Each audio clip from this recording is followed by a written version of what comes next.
Hello everyone, this tarot reading is focusing on the question, how can you better trust your intuition with this situation you are currently in and experiencing? Okay, so for the animal oracle card you have Beast Spirit, sweet results await. For the tarot you've got the Seven of Pentacles reversed, the King of Wands, Nine of Wands, and at the bottom of the deck you've got the Hermit reversed. So straight away I'm actually noticing here there is a repeated number showing up in this reading. We have 2 7s and we have 2 9s. So 7 and 7, that equals 14. 14 in tarot would be the Temperance card. And Temperance is all about patience, balance, divine timing, things unfolding in the right like seasons, right cycles. And really learning to trust the process instead of rushing it. Then if you add 2 9s, that equals 18, which then kind of connects to the Moon card.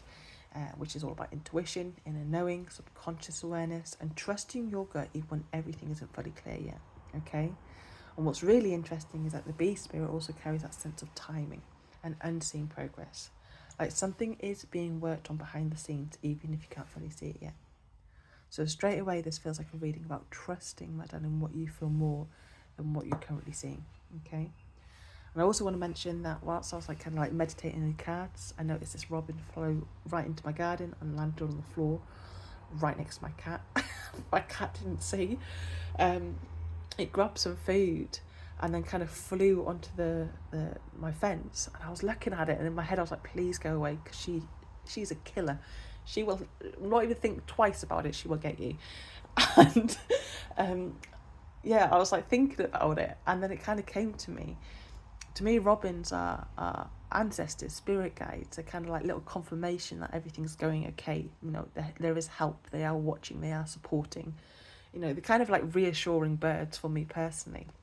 So the reason why I'm mentioning this is because it kind of gave me that feeling of support from behind the scenes for you.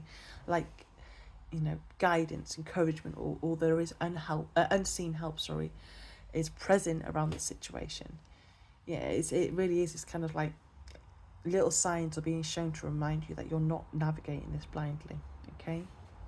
Now, let me talk about the bee spirit, because bees are hardworking, consistent, and committed to what they are building. They don't always see immediate results, but they continue anyway because they trust the process. And I feel this is directly connected to your energy here. My darling, what I feel with this reading is that you are building something, working towards something, or emotionally invested in something that's still unfolding. Now, the Seven of Pentacles reverse shows where doubt comes in, okay? This is a feeling of questioning time and progress, or whether what you're doing is actually leading somewhere. So it can feel like impatience, frustration, or wanting clarity now rather than later. What I'm really noticing is that this doesn't feel like something isn't working. More than anything, what I'm getting is that it actually feels like something that hasn't fully shown its results yet, okay?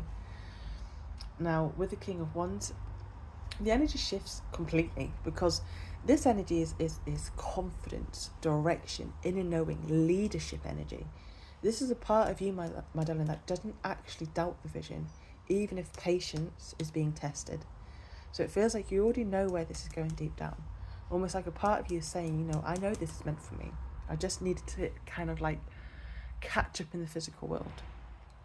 The King of Wands is not passive, and he does not wait in fear. He waits in certainty, okay? He takes action. The King of Wands is somebody that takes action when needed, but he also doesn't abandon the vision just because it's taken its time, okay? Now, with the Nine of Wands, this kind of explains the emotional layer. This is the energy, the tired energy, the guarded energy. This is the energy of, I've been through a lot. I am still standing, but I am exhausted. I am so fed up. Beaten and bruised and have just exhausted from it all. So what I'm seeing here is that your intuition may feel harder to hear right now, because not because it's gone, but because you're tired. You're fed up, my darling. This has been with the Seven of Pentacles and the Nine of Wands. This has been a long time. You've been in this energy for a while, okay? So results haven't really been seen. And you are really questioning a lot of things. But also being tired, when you are tired, we do start naturally questioning, what we already know. We start overthinking instead of really trusting, okay? Now, with the Hermit,